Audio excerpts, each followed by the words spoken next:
Assalamu alaikum guys, welcome back. This is Shafat Khan on your screen, and now in this lecture we are going to talk about giant covalent structures. In the previous lecture we compared giant covalent structures with the simple molecular structures, right? So now in this lecture we are going to talk about the giant covalent structures. Okay, giant covalent compounds, giant covalent structures. Okay, so as the name suggests, giant and then covalent. Okay, covalent means it contains covalent bonds, of course, and giant means there's a whole series, a giant series of covalent bonds in there. The structure is giant, meaning contains thousands of atoms in there. Okay, now these are basically those molecules which you've already covered in your O levels, but there are certain additional stuff that needs to be covered over here. So let's begin right now. Alright, so first of all, the allotropes of carbon that you've done. There are two allotropes of carbon, diamond and graphite, that you've done in your O levels. Both of them have a giant covalent structure. Diamond, in fact, is the hardest known metal, having a melting point of around 2000 to 3000 degrees Celsius, and this is because of the many covalent bonds which are inside of it and the thousands of carbon atoms inside of it, which have to be overcome in order to break down in order to melt it down. Okay, carbon over here in the diamond has a tetrahedral structure, as covered in the previous lecture. In one of those lectures of shapes of molecules, I told you what tetrahedral was, right? Having 4 regions of electron densities, 4 covalent bonds are there, therefore it's tetrahedral, 4 single covalent bonds, and it's 109.5 degrees is the bond angle because it's tetrahedral, and tetrahedral is 109.5 degrees.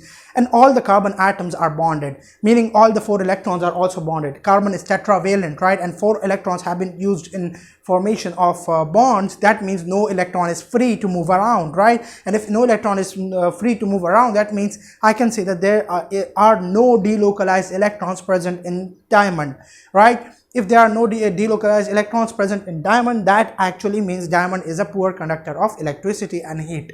Okay, so this covers diamond, and its melting point is very high, and the force responsible for the melting point is covalent bonding, not the intermolecular van der Waals force. Okay, not the intermolecular instantaneous dipole induced dipole, but rather it's the covalent bond. So if you are asked to just to identify the force responsible for the high melting point, it's the covalent bonding, not the intermolecular forces in case of giant molecular structures.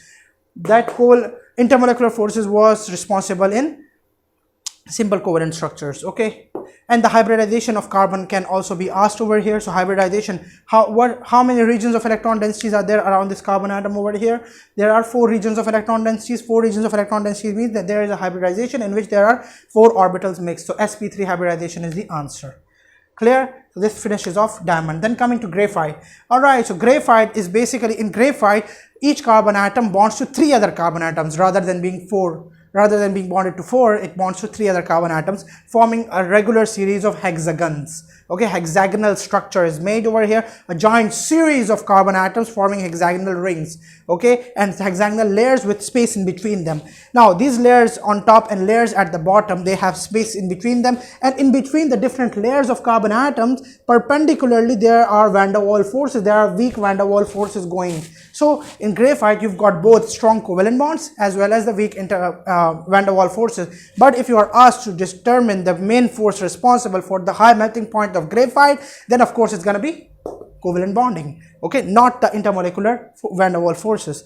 Now what is the significance of the intermolecular van der Waals forces? The significance is that these forces and the space in between these molecules, they allow the graphite to act as a lubricant. Lubricant means a slippery material, a sliding material, right? So it can be used to reduce friction in vehicles or in other parts. So basically it's acting as a lubricant because the layers of graphite, when force is applied on them, they can slide over one another through the weak van der Waals forces. Okay, so this sliding makes it a lubricant, and that's because of the space in between the different layers, due to the weak van der Waals forces. If the van der Waals forces were strong, the layers would not have moved relative to one another. Alright, then I told you in the beginning that each carbon atom is bonded to 3 other carbon atoms, right?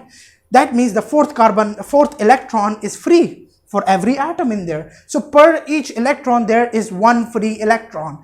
1 free electron means that as many carbon atoms are in there, that many electrons will also be there, free, revolving here and there, moving around on top of the entire graphite layers, right? Meaning like this or like this.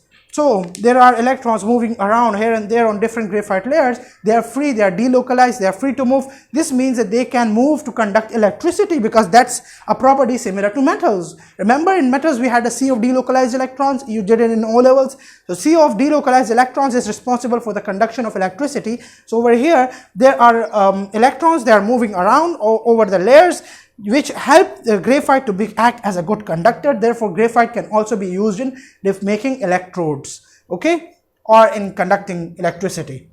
The two major characteristics and the reason behind them: lubricant, spaces, and they can slide. Good electrical conductivity due to the delocalized electron per carbon atom, okay, because each carbon atom is bonded to 3 other carbon atoms. What's going to be the bond angle over here? And what's going to be the shape, and what's going to be the hybridization of this carbon atom? So basically the bond angle over here, if you look at it carefully, there are 3 covalent bonds, right? 3 single covalent bonds. This means that there are 3 regions of electron densities. 3 regions of electron densities mean that it's a planar molecule. Remember, planar molecule had 3 regions of electron densities. BCl3, we did the example of BCl3, had 3 bonds and no lone pairs, right? And if it's a planar molecule, then its bond angle is 120 degrees. And since there are 3 regions of electron densities, hybridization is also going to be sp2 hybridization. Why sp2? Because 3 means it will have a hybridization that contains 3 orbitals. So 1s and 2p. 1s and 2p. So 3 orbitals in there. Alright, so this completes graphite. Then coming to buckyball and graphene, these are 2 additional allotropes of carbon. Okay, oh sorry, I didn't tell you what allotropes actually mean. Allotropes are actually alternative forms of the same element, okay, and the examples are given over here. Now coming to the buckyball and graphene. Buckyball and graphene, these are not giant covalent structures, but rather they are simple molecular structures. They have low melting and boiling points. Buckyball has a structure similar to graphite, but the only difference is that graphite has hexagonal rings, right? Buckyball has 2 types of rings. It has pentagonal rings, meaning pentagons, and hexagons, both. So pentagons and hexagon, and it forms a sphere football like structure, okay? So it's a buckyball, and it has low melting and boiling point, and its formula is just C60, okay? It's C60, that's why it's simple covalent structure. Because graphite and diamond has carbon atoms in thousands, not in 60. Okay, C60, just 60 carbon atoms can form a buckyball. And what is graphene? Graphene, as the name is similar to graphite, it can also conduct electricity, by the way. If you take this buckyball and open it up, if you open up the buckyball, then you get a plain sheet having hexagons and pentagons in it. That sheet is called graphene, and this graphene is a good conductor of electricity, okay? As the name suggests, it is similar to graphite, right? Graphite is a good conductor, therefore graphene is also a good conductor. But remember guys, these are simple covalent. Their melting points and boiling points do not depend upon covalent bonding, rather it depends upon van der Waals forces, because they are simple covalent or simple molecular, okay? Then last and final of the giant covalent structure is silicon dioxide. And by the way, I added these 2 because I wanted to cover all the allotropes of carbon atom, out of which 2 are giant and the other 2 are simple molecular. Now coming to the last one, SiO2, you've done that in your O levels. Silicon dioxide, it's an acidic oxide, if you remember. Acidic oxide. You guys remember what acidic oxides are?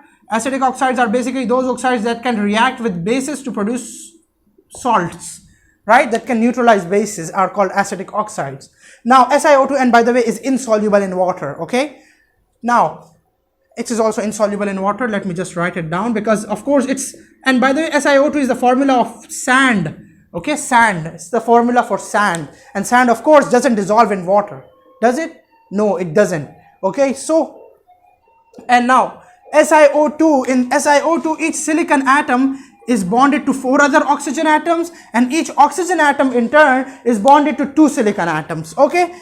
Oxygen is bonded to 2 silicon atoms and silicon is bonded to 4 oxygen atoms. Now, bonded to 4 oxygen atoms, that means it's similar to carbon, right? 4 oxygen atoms mean similar to carbon. Carbon means it is a tetrahedral structure. So, silicon atom contains tetrahedral structure.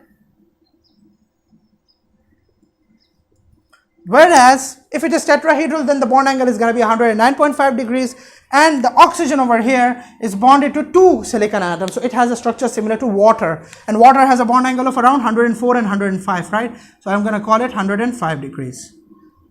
Okay? So this is the structure of silicon dioxide. Again, it is a giant covalent structure. It has high melting and boiling point due to the strong covalent bonds, due to a giant series of covalent bond. Okay, if you have to describe the structure of any of these diamond, graphite or silicon dioxide, the first line that you must mention in your answer is that they have a giant covalent structure. This should be the first line. Then secondly, they have thousands of molecules, or you should say that they have a giant series of covalent bonds linking many molecules together, many atoms together. Okay, so high energy is needed to overcome those bonds, therefore they have high melting and boiling point. Simple as that. And silicon dioxide also does not conduct electricity. Reason, because all the electrons have been used up in the formation of the structure, in the formation of the bonds basically. I'm not talking about the electrons of oxygen because they are not free. Again, they are lone pairs, but they cannot move around here and there. And this pretty much sums up all the giant covalent compounds, and this literally was a very important class. Okay, so make good notes of it and learn very well. Thank you.